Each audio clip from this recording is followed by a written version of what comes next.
So when we did our initial Vikings 53-man roster projection right after the draft and UDFAs come in, we were told, like, how can you project that in April? Well, we did. And now, as we head in June, mid-June, it's like, oh, how can you project it now? There's been no OTAs. There's no rookie camp. Just watch us. Let's watch us. So, Vikings way too early 53-man roster projection 2.0. So let's dive in. So we sorted this one out. We formatted it differently. So in green, players that make the rooster. Yellow, practice squad, 12 spots this year. Oh, by the way, so a lot of people have been saying, oh, it's the 55-man roster now. That's technically not true.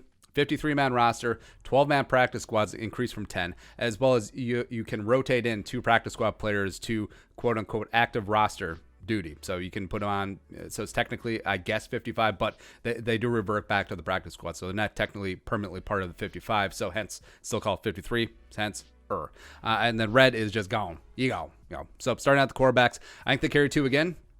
Oh, by the way, we split up evenly again on the rooster. 25 offense, 25 defense, 3 specialists. And I know that people will be counting. So Cousins, Mannion added again. Oh boy. Just no alien abductions one time, please. We got Nate Stanley overtaking Browning on the practice squad. I think they see a little bit more upside with that live arm. Jake Browning, I mean, he's a nice kid, but yeah.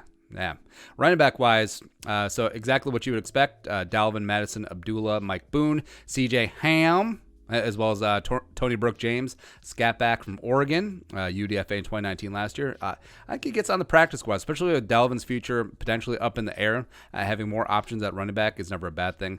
Then Jake Vargas, who was the tight end that they're trying out in fullback. Yeah, no, not so much. Wide receiver. So, Adam Jerome, Ezekiel Thielen, Justin Jefferson, B.C. Johnson, Tajay Sharp, as well as 5th-round pick KJ Osborne. It's all about the U. 2 favorites end up on the practice squad, Alexander Hollins, Courtney Davis. I don't see them carrying 6 wide receivers, just because the nature of the offense of what it's going to be this year. Going to be a lot more heavy personnel, a lot run-heavy offense. I mean, you don't necessarily need 6 receivers, especially since one probably won't be active on game day, and then one, KJ Osborne potentially is just a return specialist. Also, wide receivers not making it. So Braylon Addison, the CFL star, not so much, as well as Chad Beebe. It's so hard to say goodbye to Chad, baby. Hey, baby. You go. Dylan Mitchell, 7th-round pick from last year from Oregon, was often on the practice squad. Just doesn't quite get it done this year. Dan Chisena. Now, you can convince me that Chisena could potentially make the practice squad just because of his size, just because of his speed, eventually as a special teamer. Sure. Davion Davis. So this is tough. It came down between Davion Davis, Alexander Hollins. I think just the edge slightly goes to Hollins, which they were trending towards last year. Tight end, so straightforward. Cronklin, that's right. Brandon Dillon with the Marion Barbarian. He makes the rooster this year. Kyle Rudolph, as well as Irv Smith Jr.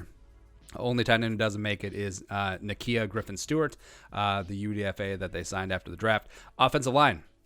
So again, this is not what I want, but this is what I kind of expect to happen. So the starting offensive line left to right, Reef, Elfline, Bradbury, Samia, O'Neal. At least we got Samia. And then the backups, Oli Udo will help swing interior as well as backup at tackle. Same thing with Rashad Hill, swing tackle. Ezra Cleveland's going to be coming in as well. And then Kyle Hinton. I think it's really important that they are going to be working Kyle Hinton in at center, because if they feel comfortable with him as potentially backing up at the pivot, as well as Pat Elfline, if anything ever happened to Garrett Bradbury, knock on wood, hopefully there's no alien abductions ever, then I think they would feel fine letting go guys like Dakota Dozier, guys like Brett Jones, etc. Then also youth movement on the practice squad. So you got Blake Brandel, 6th-round pick out of Oregon State, as well as Jake Lucina, the UDFA out of Augustana. Legacy. And then the aforementioned Dakota Dozier, Brett Jones, unfortunately don't make it. Tyler Higbee, Brady Aiello, the UDFA's no, as well as former UDFA Aviante Collins. Time is up. Offense, that's the offense. Defensive line. So, Vikings go with 10 D linemen again, and so they opened the 53 with 10 last year. I think they do it again, but it's more it's less of, hey, hopefully one of these guys will step up, and it's more of, hey, look at this abundance of young, amazing talent that we have. So Hunter, Afadi, Michael Pierce, Armon Watts. Armon steps up, takes that 3-tech spot. Then the backups, Willikis, the 7th-round pick, Anthony Zetto, the utility guy, free agent, former Lion, as well as James Lynch, the rookie 4th-round pick, DJ Wanham, fellow 4th-round pick, bring it on. Shamar Stephen hangs around. Andre Patterson loves Stephen, so as well as Hercules Mataafa. Can we please year 3?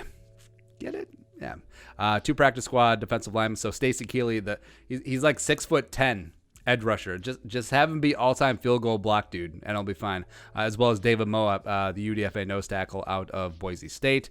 Guys not making it. So Jalen Holmes, Jaleel Johnson, just mid-round Big Ten defensive tackles that just never really took off, as well as Cheeseburger Eddie Yarbrough, who was a late season signee last year from Buffalo. Yeah. Linebackers, so it's who you expect. Barr, Kendricks, Wilson, Getty, and Troy Dye. And yeah, Getty makes it because he's a good special teamer, plus he's on his rookie deal. Yeah. Troy Dye, rookie 4th-rounder, makes it great in coverage. I think he'll eventually step in as that Eric Wilson-esque role. I don't think that they'll re-sign Eric Wilson after the season. 2 practice squad linebackers, so Blake Lynch out of Baylor. The linebacker, safety, running back, wide receiver, do it all. I think that he's just a very intriguing athlete, and I don't even know if he stays a linebacker. Maybe let's try him at a bunch of other spots. Plus, the 5th-round pick last year, Cameron Smith out of USC, gets another shot on the practice squad. Gone, D. Marquise Gates, the former XFLer, as well as the UDFA Jordan Fair. He gone. Cornerbacks. Yeah, extremely important. I think the top 4 are set in stone. Mike Hughes, Hefe Gladney, Cameron Tiny Dantzler, as well as Holton Hill. Then I got Chris Boyd, as well as UCF, UDFA, Neville Clark, just eking onto that 53-man roster. Not making it, Mark Fields, Marcus Sales, Nate Metters, as well as Keeman Hall. Safety. All right, so this is why no cornerbacks made the practice squad, because technically they have a cornerback at safety. So I projected Harrison Hand moving to safety. Now, you could tell me this is Chris Boyd. You could tell me this is Harrison Hand. I think that just at the back end of the roster, it's going to be a little bit nebulous, depending on what happens in that safety room. Harris and Anthony Harris. Harrison Smith, boom, as well as Josh Metellus, the rookie coming out of Michigan, just sort of do it all. Brian Cole II, the former slot cornerback, safety, but really more of a linebacker out of Mississippi State, former last chance U guy. He's coming in, as well as Miles Dorn, the UDFA out of North Carolina. Specialists, so you got Dan Bailey, Britton Colquhoun, and Austin Cutting, the best long snapper in the NFL. So that is it. That is our way too early 53-man roster projection 2.0, just because, we got all that inside info. It's like, who been paying attention during Zoom chats, huh? Like Zoom sessions.